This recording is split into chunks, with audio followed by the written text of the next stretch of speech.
According to the latest red flag alert research, levels of significant distress among UK businesses increased by more than 34% over the past year, marking the third consecutive quarter of deterioration for this growing group of struggling businesses.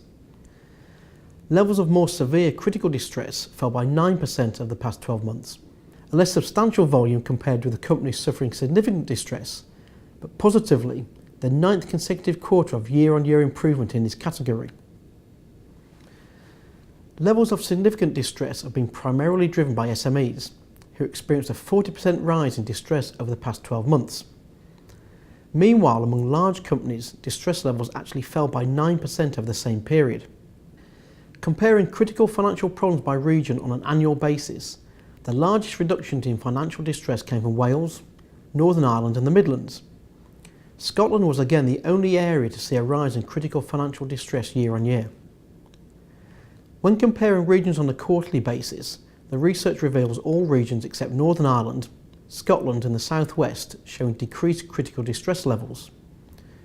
The deteriorating fortunes of SMEs spells bad news for the economy at a time when there are a number of near-term challenges on the horizon for UK businesses, including political change, stubborn lending environment and the prospect of interest rate rises.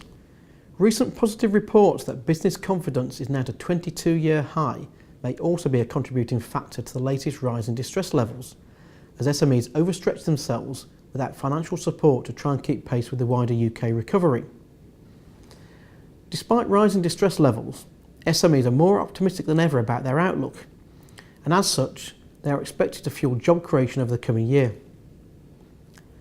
While this is a positive sign that SMEs are preparing for growth, without funding and careful financial planning, this will only increase their business cost base, one of the principal causes of severe critical distress within the SME community.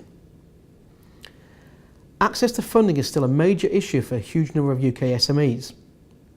Although traditional bank finance is now widely available for those firms fortunate enough to comply with mainstream lending criteria, it remains a different story for businesses in complex or challenged circumstances. This once again underlines the critical importance for current government initiatives to increase the diversity of funding providers and to better signpost alternative business finance. While low interest rates and creditor forbearance continue to ensure that businesses are kept off the critical list, you just need to scratch beneath the surface to see clear signs of a twin-track economy.